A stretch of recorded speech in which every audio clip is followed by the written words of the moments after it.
Hello there everyone, and welcome to today's video here on my channel. Today is a little bit different than what I usually put up, and that's just because I have been dying to make a theater musical video for a long time, and since Jenna just put up all those musical reviews, I've been really inspired to make one myself, so that's what this video is going to be. This video is going to be me reviewing the shows that I've seen so far this year. This is only professional shows. I've definitely seen high school shows and community theater shows this year as well, but I'm only going to do the ones I've seen professionally done. I have seen 6 professional shows this year, this half of the year alone. Usually I see a lot more at the Kennedy Center and National Theater, but I haven't seen any of those yet this year, so all 6 of these I saw on Broadway or off-Broadway. I got a new mug from Disney World and I really like it, so that's what I'm drinking out of today. But yeah, I'm just gonna be going through the shows that I've seen so far and giving you my review and telling you a little bit about them, and I'm really excited to make this video, so if you love musicals and plays and theater, stick around and I will promise you it will be a good one. Woo! So the first show that I saw this year, I saw in January when I went up to New York City, and it is an off-Broadway production of Puffs. If you don't know what Puffs is about, it basically follows the storyline of Harry Potter while he was in Hogwarts, except you're not looking from Harry Potter's point of view, you're actually looking from the point of view of the Hufflepuffs. And so you follow these 3 Hufflepuffs named Wayne, Megan, and Oliver, who are kind of like the alternate universe Ron, Hermione, and Harry in the Hufflepuff house. And you watch all 7 years when Harry was at Hogwarts, but from the point of view of the Hufflepuffs. It has an amazing concept, and the funny thing about this show is we ended up walking in late on it, so I missed about 10 minutes of it, which I'm really sad about because I just missed the first year, so we walked in right when they were starting the second year, but it was still super fun and enjoyable, and I loved it. This show was originally going to be closing in July, but they have now announced like a continuation date for their running show, so I believe it's still playing in New York if you can find it. I loved this show. It was hilarious. It's so funny, and there's so many inside jokes for people if you've read the books or seen the movie or just involved in the fandom. So I really enjoyed this one, and it was such a good show. It's not a musical, it's just a play. They do have like musical elements, but there's not like a full like song in the show. This was my first experience with off-Broadway theater, and I just really fell in love with it, so I really highly recommend Puffs. Then next, my entire theater company at my high school took a trip up to New York City. We take this trip every other year, so this was the year that we went, and we see 4 shows every time we go up there. 4 of the 6 shows I'm showing to you were from that trip. Videos and all the videos. It's just that's what's happening. 5, 6, 7, 8.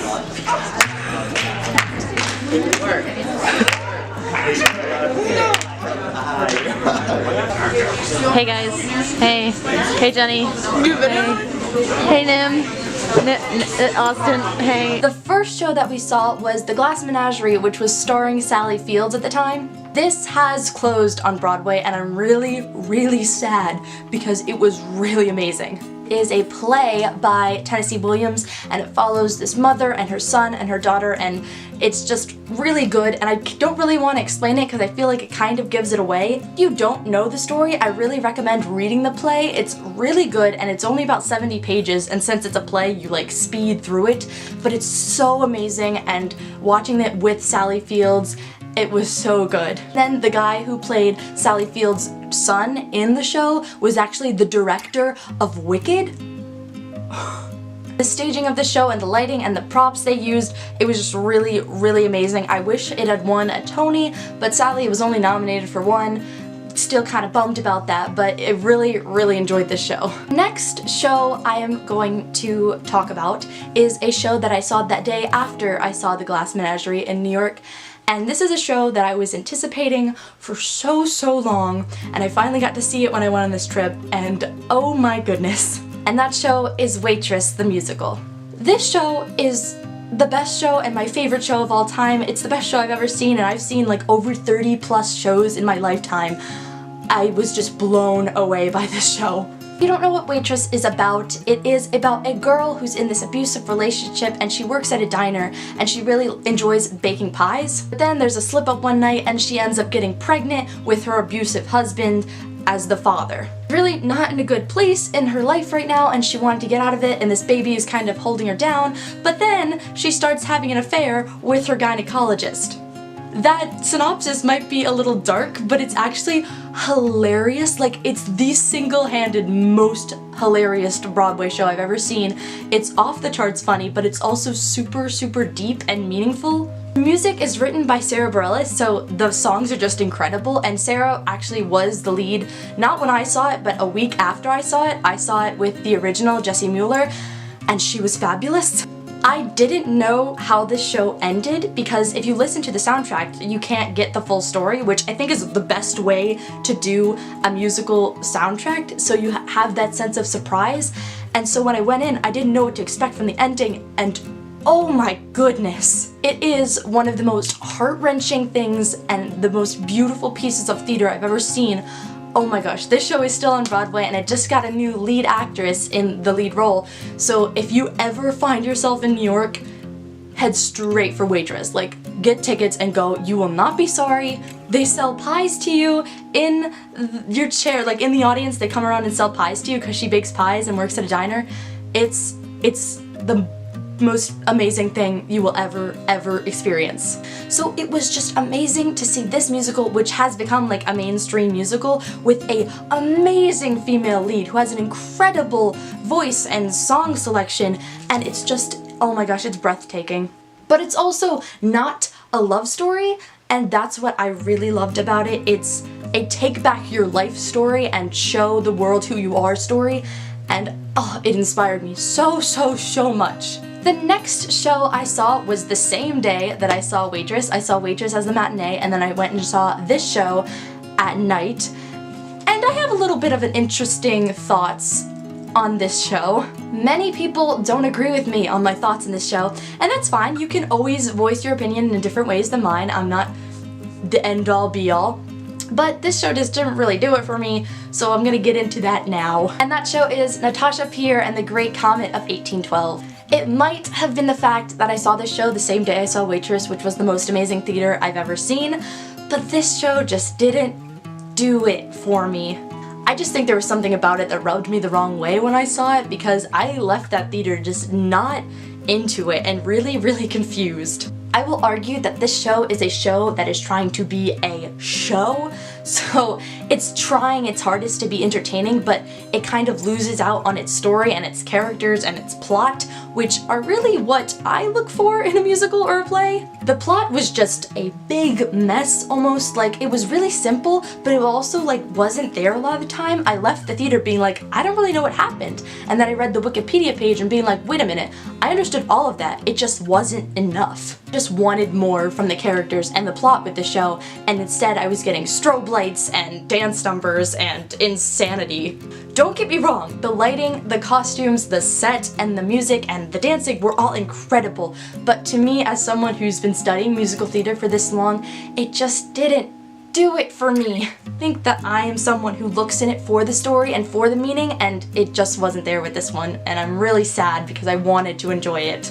And then I saw an amazing show. This was the day after I saw Waitress and Natasha Pierre, and it doesn't get enough hype, I feel, but I really want to announce it to the world, and that show is Come From Away, the musical. If you don't know what this story is about, it's so interesting. So it's basically the day after 9/11, there is a town in Canada called Newfoundland, and there was an airport in that town that then got like overrun with like 37 planes, and 7,000 people arrived because they had to land all the planes in the sky during 9/11.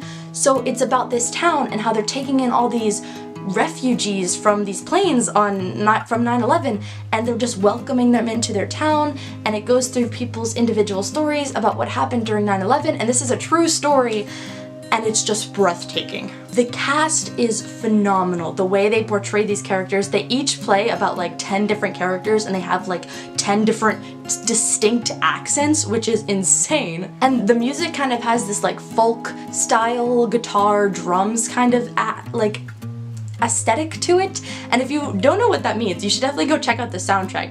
This is a musical where if you listen to the entire soundtrack, you know the entire story, because like there's literally only one scene in this musical that isn't sung. I just felt so happy after I saw this show. At the very end, they like get everyone to stand up and start clapping and start cheering, and it's just a really good time because they took something that was so tragic and is like so utterly devastating, and they made it into the opposite side of things. Like, you're not seeing 9/11 from New York City, you're seeing it from the people who had to deal with it and took in these people and showed compassion and kindness, and it's amazing. I highly recommend going to see this show.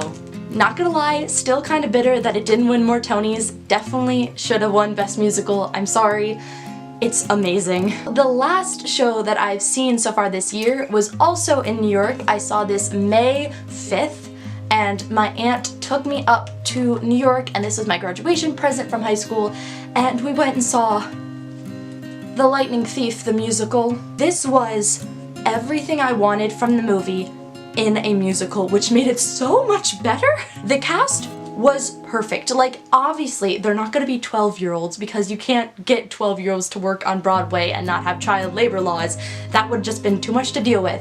But it was an off-Broadway production, and the cast was just impeccable. Like Come From Away, they all played like 10 different characters each, and so they were constantly rotating between their characters, and they had all the different accents. The costumes. Nothing about this show was like super well done, but that's why I love off-Broadway. It's like, it's so experimental and creative and innovational, and I just loved it. Like, every time they would do a monster, they had like different cardboard and flames and hoses, and it was so creative, and I loved every part of it. They were going to do Percy's water abilities. They had these leaf blowers, and attached to the leaf blower was toilet paper. So then they would make the leaf blower go, and the toilet paper would shoot out, and at one point they shot it out at the audience. Oh my gosh, that was such an amazing moment. The entire story of The Lightning Thief was in this musical, which was kind of like so bizarre. Like, they had all the tiny details. They had that he eats blue food, and they had Gabe and why Gabe was there, and they had him going to camp and him getting the quest and everyone rejecting him, and it was so amazing. The cast album for this is coming out in like 4 days, and I'm so excited. Please, please, please go order this album. I don't know if they're ever gonna bring this show back, but I feel like you just need to experience it because it was so amazing, and one of the best shows I've ever seen, honestly. Okay, so this video ended up being a lot longer than I thought it would, but I just got into talking about these musicals and I couldn't stop, so I'm sorry. If you have seen any shows either on Broadway or in your high school or in a company or anywhere and you want to talk about them with me, I would absolutely love to do that. So in the comments, if you want to say anything about these shows or any other shows, please do that. If you did enjoy this video, please give it a big thumbs up down below. I really do appreciate it. And let me know if you want to see more theater music videos. I'm probably gonna keep making them, but it's nice to know that I'm supplying you with something that, you know, you want to watch. If you haven't and you would like to, you can always click subscribe. I make new videos about literally anything basically every week, so if you want to see any of that, please click subscribe down below. Thank you all for watching this video. I hope you're having a great day wherever you are in the world. Don't forget to be awesome. Bye!